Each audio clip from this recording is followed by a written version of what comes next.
Okay, cryptocurrency, people are confused about it. I understand. People think it's the .com all over again. There's going to be winners, there's going to be losers, but pretending it's not here is not going to do you any good. It's going to be a $1.7 trillion business by the end of the year. Now, crypto, the word crypto is encryption, which means that it's something is being changed. It's being disguised for a reason. And that's the basis around the form of cryptocurrency. It's delivered over a system called a blockchain. And a blockchain is a network where all the computers are spread out all over the network. And those computers all get the same data, or archive the same data at the same time. So it's a distributed network where all the networks, or all the computers and networks are all in sync. The data is immutable, which means that once the data is appended to the database on that node, it cannot be changed. It can be updated, but it cannot be changed, which means that eventually everybody knows about this transaction. There's no central point of failure. Also, what cryptocurrencies use in order to make sure that it's authentic is something called a consensus protocol. I'm not going to get too much into that because I think that's kind of deep. I'm going to show you with my son how this thing works. Okay, now imagine this was my item I'm going to put up on the blockchain. And I hand this to my son. You all have a record of that happening. So if I were to come back and say, I did not put that document up, or you did not archive that document, I cannot deny that. In other words, each computer now knows and has a record of that transaction. As I said, no central point of failure. There are four types of cryptos. One, you probably know the most, is Bitcoin. 2 is Ethereum. 3 is XRP, and 4 are NFTs. These are brand names I'm using. Crypto has gotten to the point that it's 39% of the crypto owners say they're going to buy it again. 94% of owners of crypto are below the age of 40. And Gen Xers spend more money on crypto than anything else. So what are the benefits? Speed of transaction. Fault tolerance, as I showed you. And the fact that it's immutable, as I showed you. No central point of failure.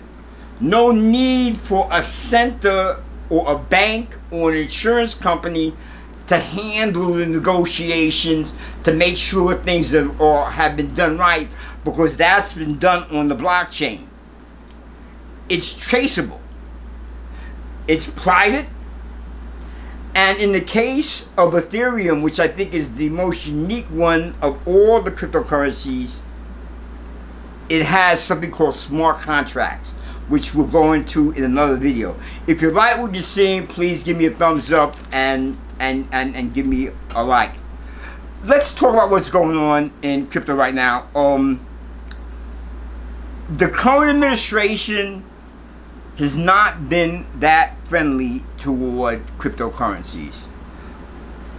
The Bitcoin spot ETF was a nightmare to get that done. There's problems with the Ethereum spot ETF. The SEC Secretary Gary Gensler seems to be very, very anti-crypto.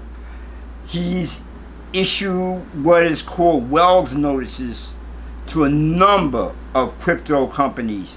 A Wells notice is when the SEC is saying they're going to investigate you. You don't want to get one of those.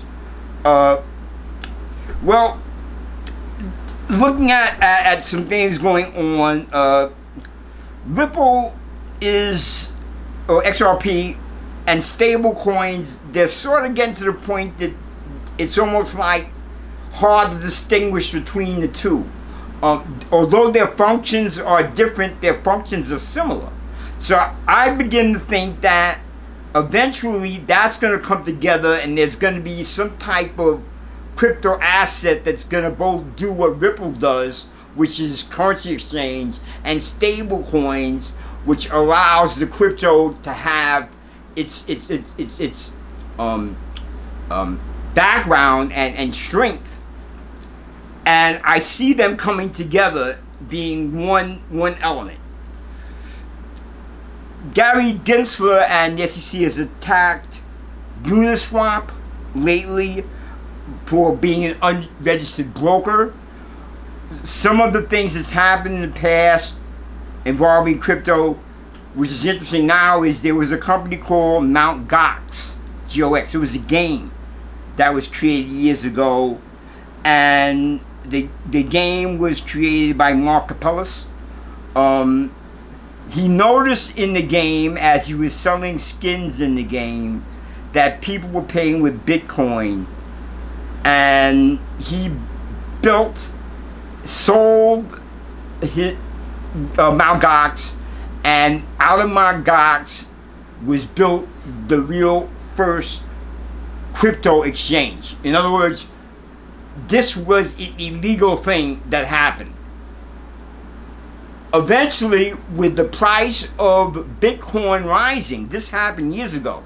Since Bitcoin's price has risen, Mt. Gox, which was in bankruptcy, now the crypto Bitcoin is more valuable.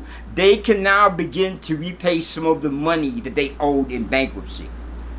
The SEC's filed a Wells notice against Consensus also. The IRS is looking at crypto very, very, very seriously. Binance has gotten a Wells notice again.